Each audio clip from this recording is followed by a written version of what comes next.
Hollywood filmy news episode కి మీకు స్వాగతం. రీసెంట్ గా చాలా interesting Hollywood films and series కి సంబంధించిన అప్డేట్స్ వచ్చాయి. సో అవన్నిటిని ఒక వీడియోలో కవర్ చేయలేను కానీ ప్రస్తుతానికి అయితే కొన్ని ఇంట్రెస్టింగ్ అప్డేట్స్ గురించి ఈ ఎపిసోడ్ లో తెలుసుకుందాం. రిమైనింగ్ అప్డేట్స్ ని నెక్స్ట్ ఎపిసోడ్ లో చూసుకుందాం. ఏ అప్డేట్ కూడా మిస్ అవ్వకుండా మీ వరకు రీచ్ అయ్యేలాగా మాక్సిమం అయితే వీడియోస్ ఎపిసోడ్స్ లోనే ట్రై చేస్తాను. ఫస్ట్ అప్డేట్ విషయానికి వస్తే డిస్నీస్ అలాడిన్ సంబంధించిన సెకండ్ పార్ట్ ఉంటుందని చెప్పి ఎప్పుడు అనౌన్స్ చేశారు. పార్ట్ 1 సక్సెస్ అవుతున్న టైంలోనే. అండ్ మన ఫాలోవర్స్ లో చాలా మంది ఒకరైతే డైలీ అడుగుతున్నారు అనమాట అలాడిన్ 2 గురించి. దాని గురించి క్లారిటీ ఇవ్వబోతున్నాను. అసలు ఏమైంది, ఆల్మోస్ట్ పార్ట్ 1 వచ్చి 2019 అనుకుంటా, 5 years అయిపోయింది. 2 ఉందని చెప్పి ఎప్పుడో అనౌన్స్ చేశారు డిస్నీ వాళ్ళు. బట్ ఇంతవరకు అప్డేట్ లేదు, ఏమీ లేదు, అసలు క్లారిటీ లేదు. పర్సనల్లీ అంటే పార్ట్ 1 కొద్దిగా అంతగా బెస్ట్ అడాప్టేషన్ అనిపించలేదు. లైవ్ యాక్షన్ గా డిసప్పాయింట్ చేసిన ఫీలింగ్ కూడా కనిపించినప్పటికీ బాక్స్ ఆఫీస్ పరంగా చాలా పెద్ద సక్సెస్ ని అలాడిన్ పార్ట్ 1 చూసింది. ఆల్మోస్ట్ 1 billion దాటింది. దాని అర్థం సీక్వెల్ కి మార్కెట్ లో చాలా గట్టి డిమాండ్ ఉంది. చాలా మంది ఫ్యామిలీస్, రెగ్యులర్ ఆడియన్స్ మళ్ళీ పార్ట్ 2 చూడడానికి ఎక్సైట్ అయ్యే పాపులేషన్ కూడా ఉన్నారు. 2021 టైంలోని డిస్నీ దీనికి సంబంధించి అంటే మొత్తం అంతా కూడా స్క్రిప్ట్ వర్క్ ని అండ్ ప్రొడక్షన్ డిజైనింగ్ బడ్జెట్ ని కూడా ఫిక్స్ చేసుకుని ఆల్మోస్ట్ ప్రాజెక్ట్ అనేది స్టేజ్ లో రెడీగా పెట్టుకున్నారు, డెవలప్మెంట్ స్టేజ్ లో. బట్ సెకండ్ టైం మళ్ళీ కోవిడ్ లాక్డౌన్ రావడం వలన ప్రాజెక్ట్ అంతా కూడా బ్యాక్ వెళ్ళింది అనమాట. చాలా ప్రాజెక్ట్స్ ఆ టైంలో పెండింగ్ అయిపోయాయి. డిస్నీ కొద్దిగా స్ట్రగుల్ అయింది. తర్వాత will Smith king Richard film కి ఆస్కార్ వినిన తర్వాత స్టేజ్ మీద జరిగిన ఇష్యూకి చాలా projects I'm legend 2, అలాడిన్ 2, bad boys 4 ఇవన్నీ కూడా తప్పుకున్నట్టు న్యూస్ ని వైరల్ చేసి కొంతవరకు మిస్లీడ్ చేశారు. బట్ బ్యాడ్ బాయ్స్ 4 వస్తుంది, ఎమాన్సిపేషన్ కూడా వచ్చింది. ఆ విధంగానే అలాడిన్ 2 కి కూడా ఎలాంటి ప్రాబ్లం లేదు. ఆ న్యూస్ వల్ల చాలా మంది మిస్లీడ్ అయ్యారు. అందువల్లనే అలాడిన్ 2 రావట్లేదని చెప్పి అలా ఏం లేదు. కానీ తర్వాత రీసెంట్ గా అంటే లాస్ట్ ఇయర్ అనుకుంటా బాబ్ ఐగర్ గారు ఎప్పుడో స్టార్టింగ్ లో చెప్పారు, మేము కొత్త ఫ్రాంచైజ్, కొత్త కంటెంట్, కొత్త ఫిల్మ్స్ మీద ఎక్కువ ఫోకస్ చేస్తున్నాం. అందువలన ఓల్డ్ ఫ్రాంచైజ్ గురించి అండ్ ముఖ్యంగా Disney live action remakes franchise మీద అంత పెద్ద ఫోకస్ పెట్టట్లేదు. అందులో కొన్ని ప్రాజెక్ట్స్ హోల్డ్, మరికొన్ని క్యాన్సిల్ అన్నారు. సో అప్పుడే కొన్ని సోర్సెస్ చెప్తుంది ఏంటంటే ఎప్పటి నుండో పెండింగ్ లోని ఒక హోల్డ్ స్టేజ్ లోని ఎలాంటి అప్డేట్స్ లేని అలాడిన్ 2 కూడా అందులో ఒకటని చెప్పి. సో ప్రెసెంట్ అయితే ఈ ప్రాజెక్ట్ ఇంకా హోల్డ్ లో ఉంది. మాక్సిమం క్యాన్సిల్ అయ్యే అవకాశం ఉంది, లేదంటే వాళ్ళ మూడ్ బట్టి రీస్టార్ట్ చేసే అవకాశం ఉంది. కానీ ప్రస్తుతానికి ఆ విధంగా బాబ్ ఐగర్ డిసిషన్ తీసుకున్నారు. నిజంగా మరి లయన్ 2 కూడా వస్తుంది కదా, ముఫాసా ద లయన్ కింగ్ ఈ ఇయర్ లోని. మరి అలాడిన్ తో ప్రాబ్లం ఏంటో తెలియదు కానీ ప్రస్తుతానికి దీని మీద ఎలాంటి డెవలప్మెంట్ కూడా లేదు. ప్రస్తుతానికి హోల్డ్ లోనే ఉంది. తర్వాత గేమ్ ఆఫ్ థ్రోన్స్ కి సంబంధించి మరొక స్పిన్ ఆఫ్ వెబ్ సిరీస్ ని ప్లానింగ్ లోని స్టార్టింగ్ స్టేజ్ లో ఉన్నట్టు రీసెంట్ గా అప్డేట్ వచ్చింది.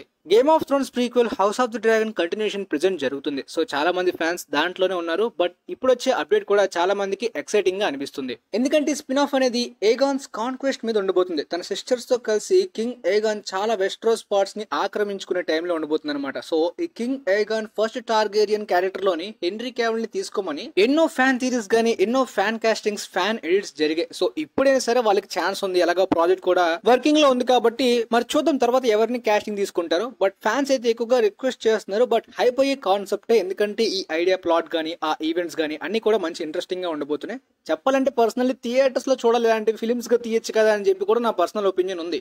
బట్ మోస్ట్లీ క్యారెక్టర్ ఆర్క్స్ ని చాలా డీప్ గా ఎక్స్ప్లెయిన్ చేయాలి కాబట్టి మూవీస్ లోని డ్యూరేషన్ సరిపోక వెబ్ సిరీస్ గా ఎక్కువ తీస్తుంటారు. బట్ మూవీస్ గా కూడా ప్లాన్ చేసి రైటర్స్ ని, మేకర్స్ ని ప్లాన్ చేసుకోవచ్చు. ఎలానో ఇది స్పిన్ ఆఫ్ కాబట్టి, అంటే ఒక సీజన్ 2, సీజన్ 3 కాకుండా సపరేట్ గా ప్లాన్ చేస్తున్నారు కాబట్టి మూవీగానే ప్లాన్ చేయొచ్చు. బట్ ప్రస్తుతానికి ఇది సిరీస్ అనే అనౌన్స్ చేశారు. బట్ ఖచ్చితంగా ఈ గేమ్ ఆఫ్ థ్రోన్స్ కి సంబంధించి థియేట్రికల్ ప్రాజెక్ట్స్ ని కూడా వాళ్ళు ప్లాన్ చేసుకుంటే చాలా బాగుంటుంది. Like Dune, star wars, lord of the rings లాగా ఒక పెద్ద ఫ్రాంచైజ్ లా ఎక్స్పాండ్ చేసుకుంటే. ఎందుకంటే ఈ జనరేషన్ కి అలాంటి కాన్సెప్ట్స్ గానీ, అలాంటి థియేట్రికల్ ఎక్స్పీరియన్స్ ఫిల్మ్ లవర్స్ కి చాలా ఇంపార్టెంట్. బడ్జెట్ ఎంతైనా పెట్టుకోవచ్చు, ఎందుకంటే మార్కెట్ లో మంచి డిమాండ్, పాపులారిటీ ఉంది, రెగ్యులర్ ఆడియన్స్ లో కూడా బజ్ ఉంది, ఖచ్చితంగా ఫ్యాన్ బేస్ ఎక్కువగా ఉంది కాబట్టి బాక్స్ ఆఫీస్ దగ్గర కూడా మంచి పొటెన్షియల్ ఉంది. తర్వాత అప్డేట్ అయితే గుడ్ న్యూస్ అనాలా, సర్ప్రైజింగ్ న్యూస్ అనాలా, డిసప్పాయింటెడ్ న్యూస్ అనాలా తెలియదు. బట్ ఓవరాల్ గా జస్ట్ వెయిట్ అండ్ సీ, అంటే వేచి ఉండడం తప్ప మనం ఏం చేయలేమన్నట్టు. ఎందుకంటే అప్కమింగ్ గా జురాసిక్ వరల్డ్ 4th పార్ట్ ఉంటుందని రీసెంట్ గా అనౌన్స్ చేశారు. ఎలాంటి క్యాప్షన్ గానీ, టైటిల్ ని గానీ, దేని గురించి కూడా చెప్పలేదు. జస్ట్ డేట్ ని అనౌన్స్ చేశారు. ఇదేంటి నెక్స్ట్ ఇయర్ లో వస్తుందని చెప్పి.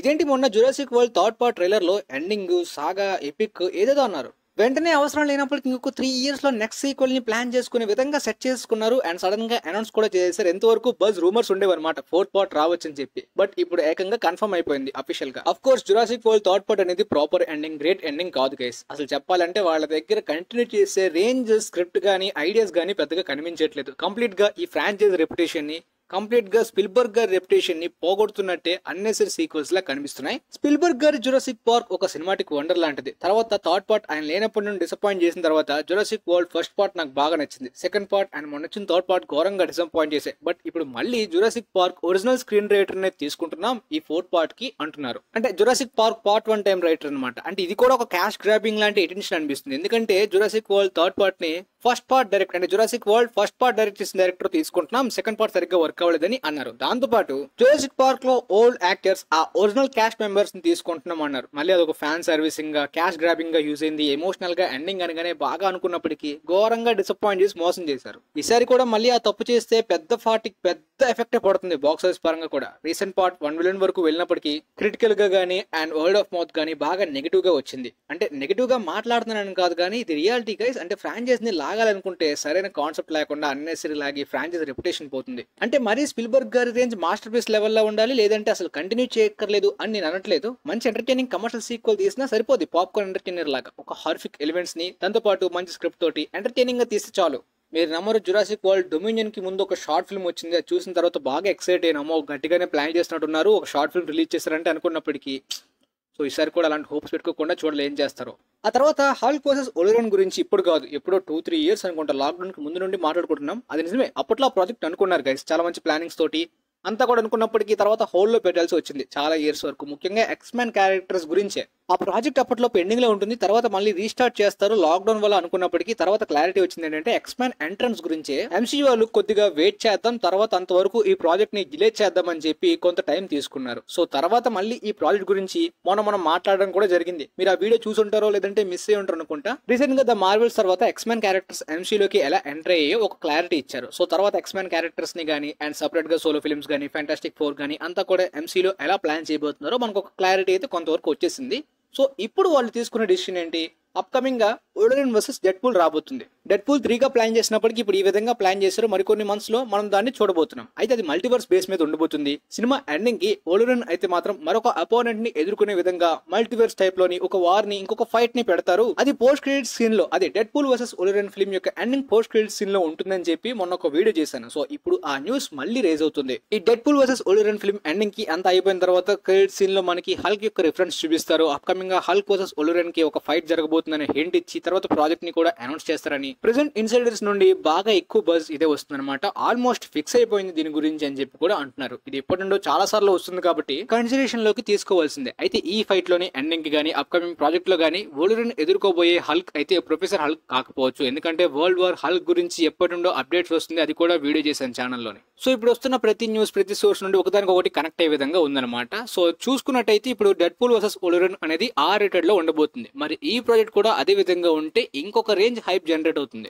చూద్దాం ఎలానో. మరికొన్ని మంత్స్ లో మనం ఫిల్మ్ ని చూడబోతున్నాం, ఇంకొన్ని రోజుల్లో ట్రైలర్ ని కూడా చూడబోతున్నాం. మనకి కంప్లీట్ గా ఈ ప్రాజెక్ట్ యొక్క డీటెయిల్స్ అన్ని కూడా దొరుకుతాయి. అప్పుడు మంచి స్టఫ్, అంటే ఎంసీని సేవ్ చేసే కంబ్యాక్ లాంటి ఫిల్మ్ అని చెప్పి మాథ్యూ వాన్ గారు మొన్న అన్నారు. అండ్ ఇది ఆల్మోస్ట్ ఎంసీకి ఒక సాఫ్ట్ రీబూట్ లాగా చాలా ఈవెంట్స్ ని మార్చే విధంగా ఉంటుందని కూడా చాలా మంది అంటే న్యూస్ బట్టి వచ్చింది. ఓవరాల్ గా మీకైతే ఈ న్యూస్ క్లారిటీగా అర్థమైందని అనుకుంటున్నాను. వీలైతే ఈ వీడియో మీ ఫ్రెండ్స్ కి కూడా షేర్ చేయండి అండ్ వీలైతే వీడియోకి లైక్ చేసి సపోర్ట్ చేయండి. And thanks for watching.